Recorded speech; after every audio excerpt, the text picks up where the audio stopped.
Kozhikode NIT പ്രൊഫസറെ രാജ്യദ്രോഹി എന്ന് വിളിച്ച് NSU ദേശീയ ജനറൽ സെക്രട്ടറി KM അഭിജിത്ത്. ഗാന്ധിഘാതകരെ പ്രകീർത്തിച്ച് നേരത്തെ NIT പ്രൊഫസറായിരുന്ന ഷൈജ ആണ്ടവൻ സമൂഹ മാധ്യമങ്ങളിൽ പോസ്റ്റ് പങ്കുവച്ചിരുന്നു. ഇവരെ ഡീനായി സ്ഥാനക്കയറ്റം നടത്തുന്നതിനെതിരെ NITക്ക് മുമ്പിൽ കോഴിക്കോട് MP MK രാഘവൻ നടത്തിയ ഉപവാസത്തിൽ സംസാരിക്കവെയായിരുന്നു അഭിജിത്തിന്റെ പരാമർശം. ഗാന്ധിയെ വധിച്ച ഗോഡ്സെയെ പുകഴ്ത്തിയ ഷൈജ ആണ്ടവ, നിങ്ങൾ അധ്യാപികയല്ല, നിങ്ങൾ രാജ്യദ്രോഹിയാണ് എന്നാണ് KM അഭിജിത്ത് പറഞ്ഞത്. പറയപ്പെടുന്ന അധ്യാപിക എന്ന് പറയപ്പെടാൻ മാത്രമേ സാധിക്കൂ.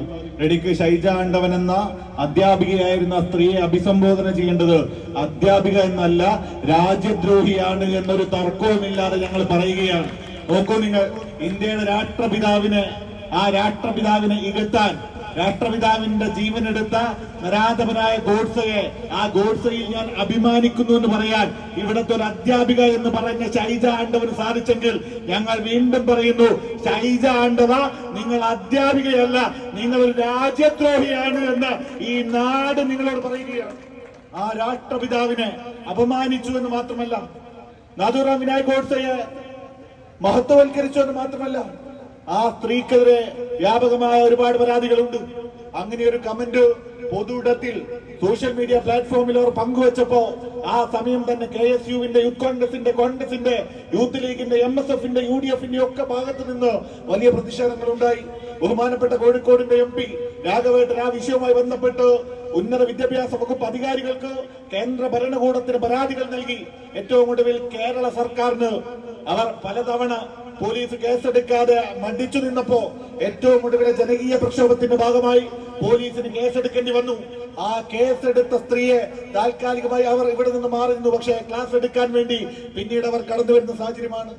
MP നിലവിൽ പരാതി കൊടുത്തെന്നിരിക്കെ, കേരള പോലീസ് ആ സ്ത്രീക്കെതിരെ കേസെടുത്തു എന്നിരിക്കെ ആ സ്ത്രീ ഈ ക്യാമ്പസിൽ വരുന്ന സാഹചര്യം ഉണ്ടായി. അത് കണ്ട് കുറച്ച് ദിവസങ്ങൾ കഴിഞ്ഞ് നമ്മൾ കാണുന്നത് എന്താ? ആ ഷൈജ ആണ്ടവൻ എന്ന് പറഞ്ഞ നിലവിൽ കലാപാഹ്വാനത്തിന് കേസെടുക്കപ്പെട്ടിരിക്കുന്ന സ്ത്രീ നിലവിൽ ഒരു HOD പോലുമല്ല, കേവലം ഒരു അധ്യാപിക മാത്രമായിരുന്ന ഷൈജ ആണ്ടവന് നരേന്ദ്രമോദിയുടെ സംഘപരിവാറിന്റെ ഭരണകൂടം അവരെ ആ അധ്യാപിക സ്ഥാനത്ത് നിന്ന് കോളേജിന്റെ ഡീനാക്കി ഡബിൾ പ്രൊമോഷൻ കൊടുക്കുന്ന കാഴ്ച നമ്മൾ കാണുകയാണ്. ഒറ്റയടിക്ക് അവർ ഡീനാക്കണമെങ്കിൽ ഒന്നെങ്കിൽ അവർ HOD ആകണം. അങ്ങനെ ഒരു ഡിപ്പാർട്ട്മെന്റിന്റെയും HOD അല്ല, കേവലം അസിസ്റ്റന്റ് പ്രൊഫസറായിട്ടുള്ള ആ വനിതയെ നേരെ പിടിച്ച് ഡീനാക്കുമ്പോ ഈ കേന്ദ്ര ഭരണകൂടം നാടിന് കൊടുക്കുന്ന സന്ദേശം എന്താണ്? ഈ രാജ്യത്തെ മഹാത്മാഗാന്ധിയെ നിറയൊഴിച്ച നരാധപന്മാർക്കൊപ്പം തന്നെയാണ്, മഹാത്മാഗാന്ധിയെ നിറയൊഴിച്ച നാഥുറാം വിനായക് ഗോഡ്സെയെ സംരക്ഷിക്കുന്ന പുകഴ്ത്തുന്ന ആളുകൾക്കൊപ്പം തന്നെയാണ് ഈ രാജ്യത്തിന്റെ സംഘപരിവാർ